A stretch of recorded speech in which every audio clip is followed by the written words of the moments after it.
Ex-Department's Vehicle Crime Unit is chasing an unusual stolen vehicle across Manchester.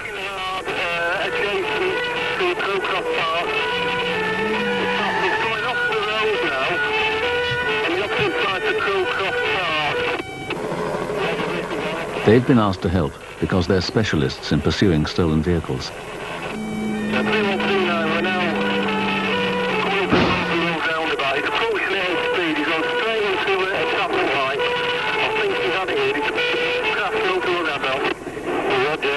The team from Ex-Department are dedicated to fighting crime involving vehicles.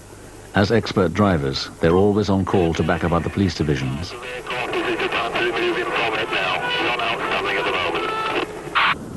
Tonight, Steve Lewis and Phil Seeley are moving outside their home patch in Stretford for a special assignment. Making our way now to Bolton Central Police Station, which is on the K Division of the Greater Manchester Police area.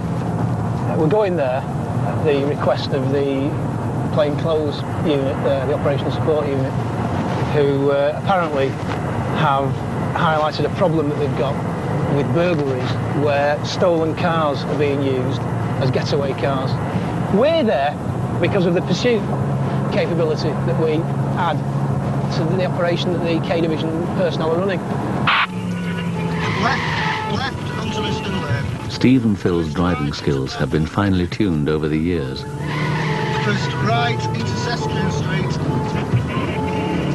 Left into a back street. Going to emerge back onto Park. The specialist training in pursuits is unique to the unit. If you're a uniformed bobby in a police car that's not a high-performance car with no pursuit training, then you've got your work cut out. Leaders are married out to go into Seskin Street again. Approaching Riston Lane, which we're doing a left onto. Left onto Riston Lane. First right into Beechwood Street. Ex-Department has to cover an area of over 400 square miles. Yes, Roger, speed. Vehicle abandoned! Vehicle abandoned! A detailed knowledge of the local geography is essential. We're coming up here now into Bolton. I've never worked Bolton. I know where the football ground is down there, that's about it. So we will have a problem tonight, trying to find where we're going, but Phil's quite a whiz in the A to Z. Don't you, mate? No.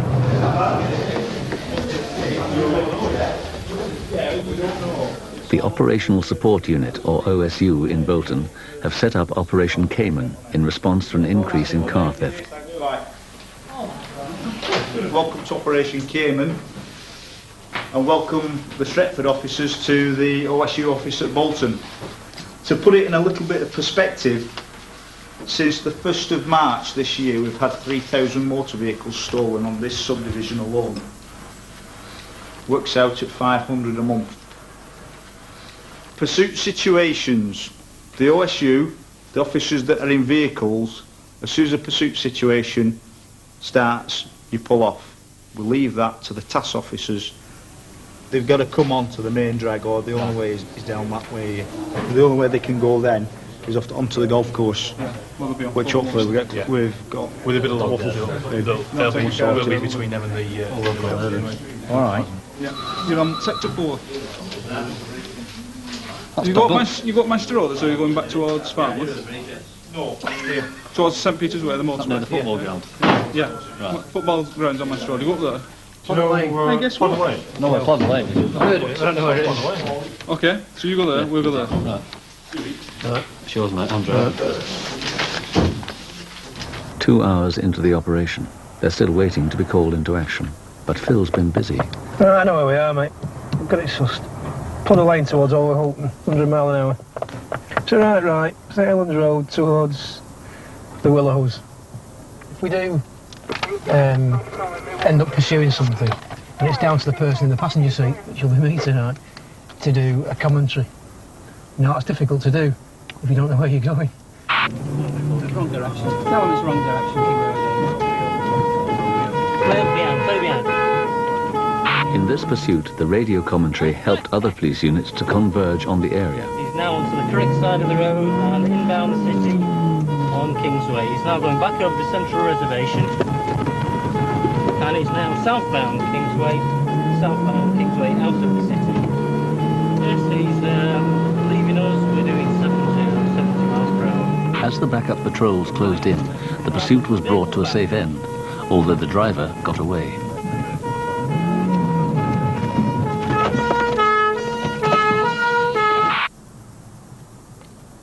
It's now midnight, and Steve and Phil have been waiting for 6 hours to be called into action. Oh, that's us. Is that it? It's on there, mate. Go on, boss. Our location is past the 999 station. She's on your right, mini roundabout. Yeah. Follow the road round to the right, into that exit. Over. Yes, got you. I've not got a clue where he said. Oh, he's here.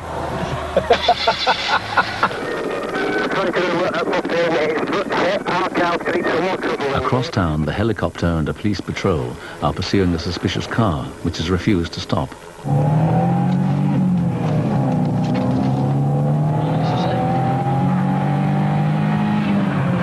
We'll just go and make our way in that general direction. Left into the garage complex. We're going to abandon. To the end, to the post office and do it right. We're miles away. 99, that's 2 out of the vehicle onto the playing field. The driver's gone to the right, the other offender to the left. If he's going to cross this open land, then in the car, there's very little we can do. The driver runs across the field, thinking the darkness will hide him, but the helicopter's heat-seeking camera follows him. That's where it comes into its own, the helicopter, because it can... If there was one person in the middle of all this open land, it would find him quite easily, because he would show up as a heat source in the middle of a field. We're following the driver now. Roger, we are monitoring how much obliged. India 99.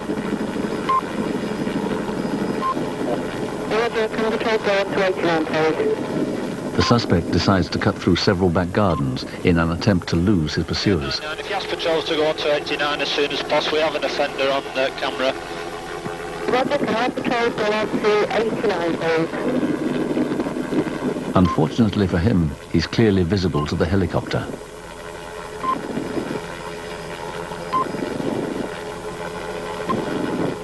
Let's come over the garden this way. Yeah. And we may have gone over again and again, and we may not. 399, can you direct us, please?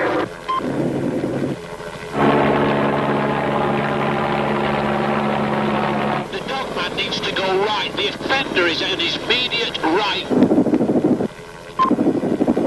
The suspect has succeeded in giving the police dogs the slip, but the helicopter has no problem in tracking him.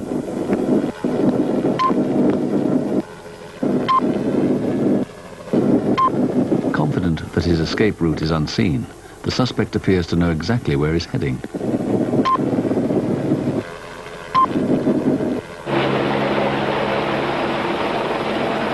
As he takes refuge inside a house, the helicopter guides the police on the ground to what turns out to be his own front door. India 99, we have the offender we were chasing detained, over. If we could perhaps have a van, please, to the scene. It's on the main. Back on more familiar ground, Steve and Phil are following a builder's van. An undercover police team have passed on information that it's a stolen vehicle. It's carrying a B registration number plate, but the tip-off is that the van is much newer than that. What will have happened here is that at some stage B754REC, which we know to be a white Astra van because that's what it PNCs to, that will have existed, there's no doubting that. Now it will have been either scrapped because it was beyond repair, involved in an accident and being beyond repair, a whole host of things, reasons why it may have been taken off the road and not been repairable. Rather than just scrap it, somebody, possibly him for all we know, but somebody has taken, before the car's been crushed, has taken the number plates off it, front and rear, the vehicle identification number plates from the front slam panel, and kept those, and then gone out and stolen another white Astra van, in this case what we think to be a G-registered van. Put the number plates from the B-registered van onto the stolen vehicle, ground off the engine number, ground out the chassis number, and they then appear to have a legitimate white Astra van, which is B-registered, for which they have the registration document. But it's not. All they've got that's legitimate is the registration document, the number plates. The whole van and engine stolen. Give me, mate. Got me? Yeah.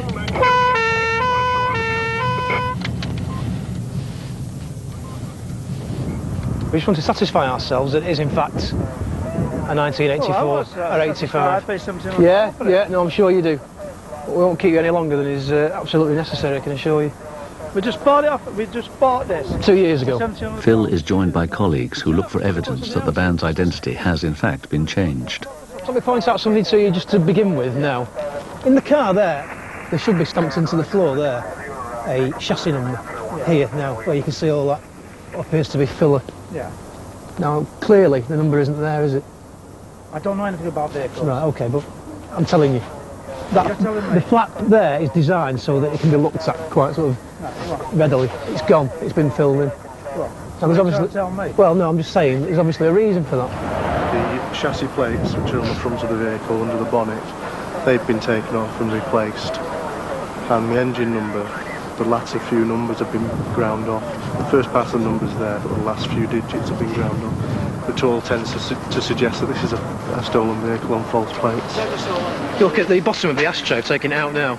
There's an 88 there, which indicates the year 1988, and a small arrow, which is pointing to the 7, which gives a rough sort of date of manufacture for this as July 1988, which put it on a G, an F. F1, yeah, an F. Rich. Be a late F, possibly. Or possibly an early G. Somebody's lost the car in the first instance, haven't they?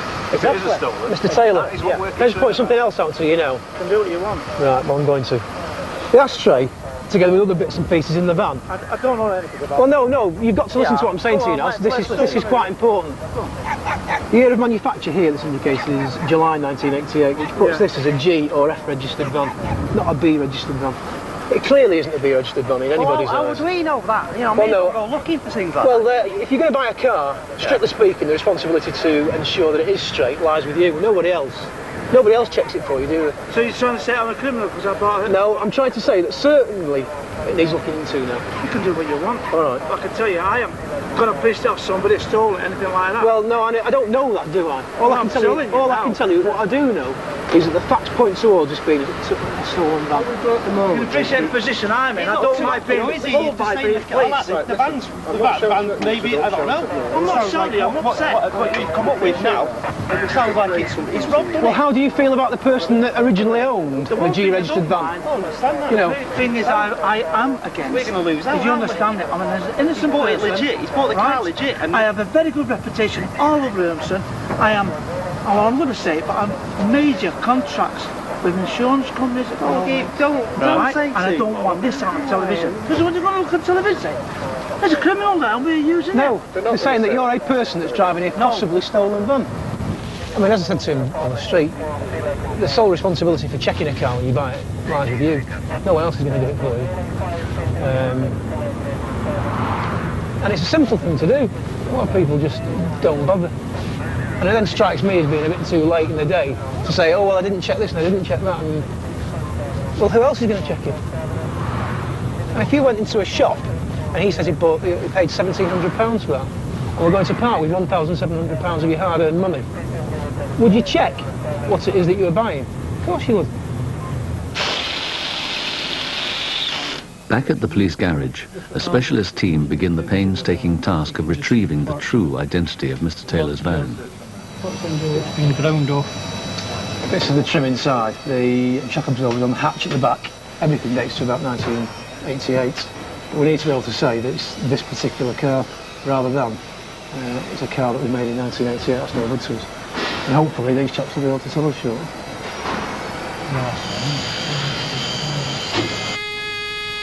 This interview is being tape recorded and is being conducted at Stretford Police Station. I'm PCX 7439 Bebington from the Tactical Vehicle Crime Unit. Okay, Mr. Taylor, I'd like to tell you at first that you're not under arrest, okay? You're free to leave this police station at any time. If you wish, you can consult legal advice before I speak to you about this incident. Do you wish to do that? No.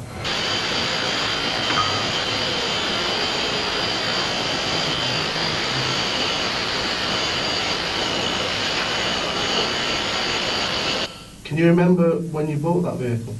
Yeah. Can you remember what date it was? No, not exactly, no. Can you remember who you bought it from? All I can remember about is that I was told it was a van for sale. Who told you? Well, just various lads in the pub in Yates's wine bar. That's going to be an echo there. That's going to be echo. Right. That. That's a 1, 4. You having another go, mate? Yeah. I know the name of the lad. You know the well, name of the lad? I don't know his... All I know his name is... I was told where the vehicle was. I met the chap at the at his where he lived. Can you remember the address? No. No. Well, lads have gone back now just to get a search on the computer, just to see how many white vans of this make and model there are currently outstanding stolen. And they can work back from there then, from the engine numbers, those and chassis numbers, see what they can match up to this one. Oh, excellent. What's the engine number on it? I sent the logbook up. It come back to me saying that they needed some more information, the Swansea.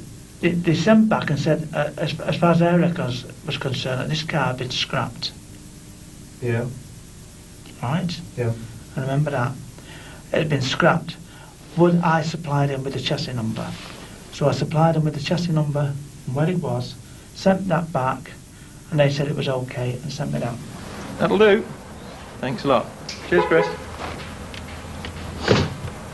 Where's he gone? Go on. Foxtrot 895 Golf Juliet Alpha.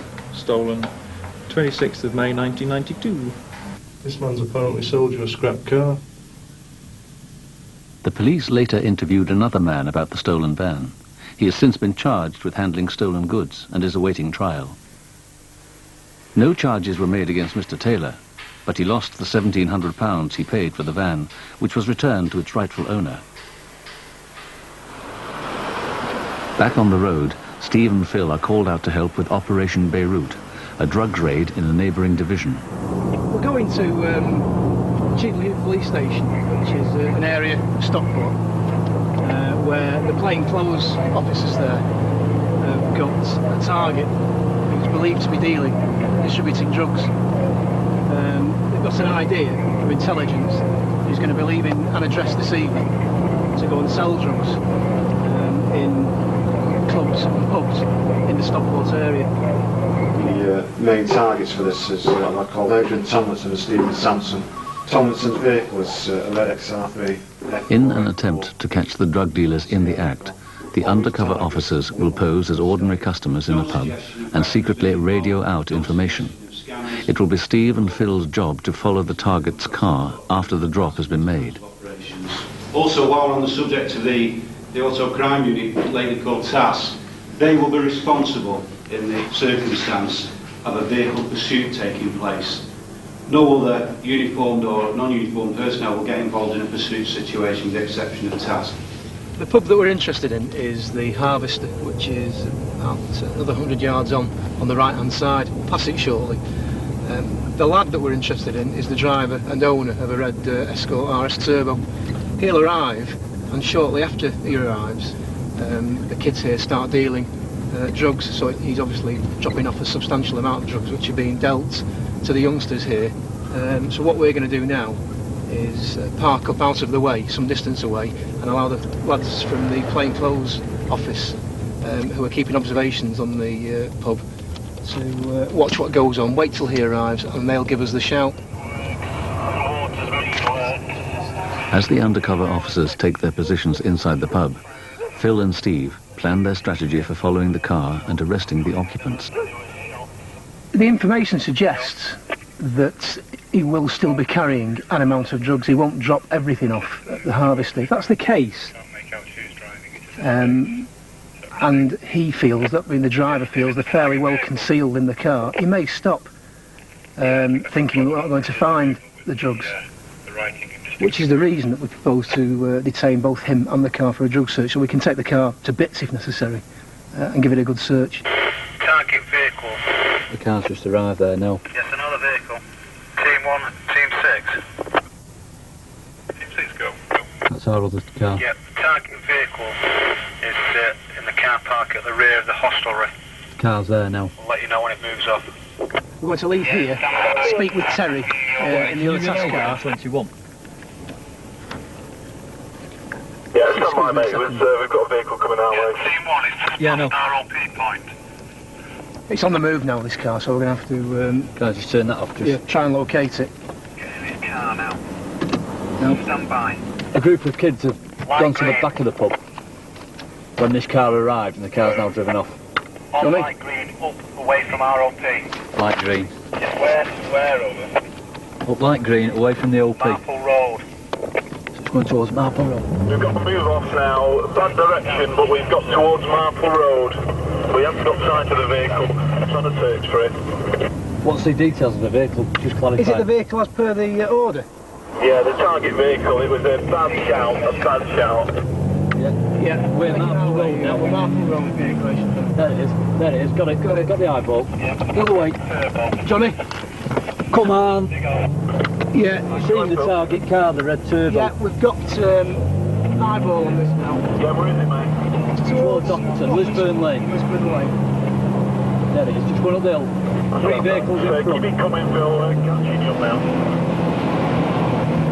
Yeah, continuing towards Dockerton. Come on. With 3 vehicles behind you. Just keep your eyes around the fence line, you can turn off. It's approaching the Hungry Horse, tell them. It's approaching the Hungry Horse for your information. Still on Marple Road? No, we're past the junction of Lisbon now. Continuing Marple Road. Is that received? Yes, that's received, thanks. Keep it coming, mate. We're slightly doing right. Yeah, it's a right now. Stand by for a road name, please. Fairway. It's a right onto the fairway. Get his ETA right onto the fairway. Don't ETA, please, because we think it's possibly going to stop this car. Wait, it's stopping. You have to have it there, mate. Stand by, mate. We'll spin it here. Johnny? Yes? Yeah, it's done a U-turn, fairway. It's coming back out. Back towards you. I don't want to take him on our own. Yeah, it's done a U-turn. Right, come on, he's going back the way he's come. It's back the way it was travelling, Johnny. You got that? Back towards you. Come on, mate, stand by. Do you want to come up behind it and block it? Yeah, we are, go on. Do you want to block it now? Yes, go on. On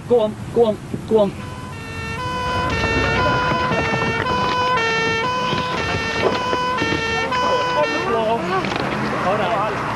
Put your legs out. Put these on you, alright? No problem. Got the front. The 2 targets are held as Steve searches the car. Just looking in the vehicle now for anything drugs related. Straighten your arms a little bit, they won't hurt. I can't straighten my arms. A sock full of drugs is found in the underpants of one of the targets. The drugs have been divided into small packets known as wraps, ready to be sold. He's produced these from his trousers, she's saying. On his sock. It's an amount of cannabis, which he volunteered the fact that was in his underpants containing this sock. You were told, obviously, you were being detained for a drug search. Yeah? I'm going to tell you now that you're under arrest. He said if you don't use mine clearly. Clearly not, no, something. Let's call it right. Good result, boys. Oh, driving. Cheers, Dave. Okay, we'll do it over. Right, look at that little star. Smile. Smile. Look happy. Wait a minute. We've got technical problems here. I'm going to need new film. Yeah, of course.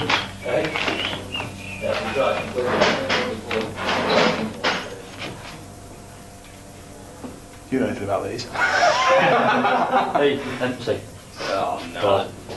Well, I've got a rough idea. We're all between us. The two men are brought to Cheadle Hulme police station, where they'll be booked in and strip searched. You left one first. Okay. That was it for the They are kept apart to prevent them from talking to each other. Hey? Gentlemen, please. Right, man.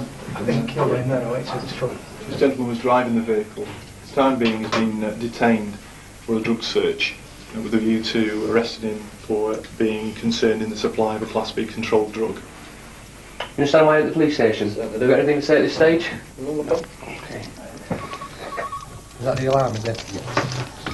Can we retain those keys, sir? We're just going to search his car. Yep.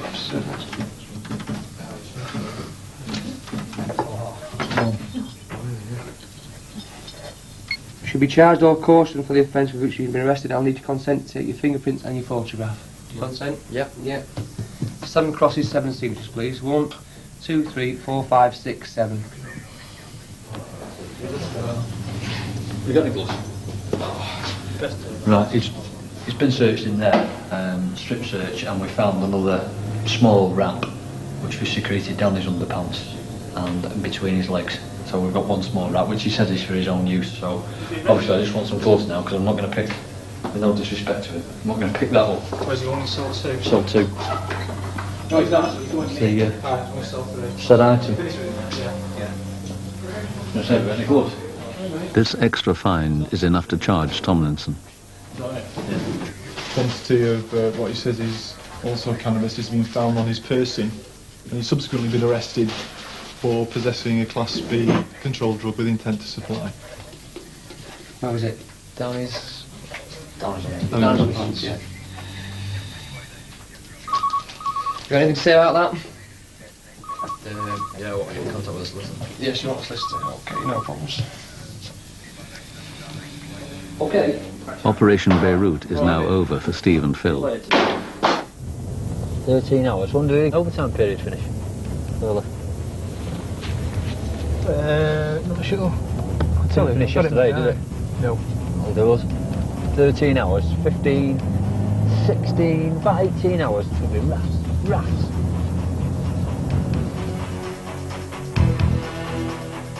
Stephen Sampson has since been sent to prison for 3 months. Adrian Tomlinson has been sentenced to 18 months in prison.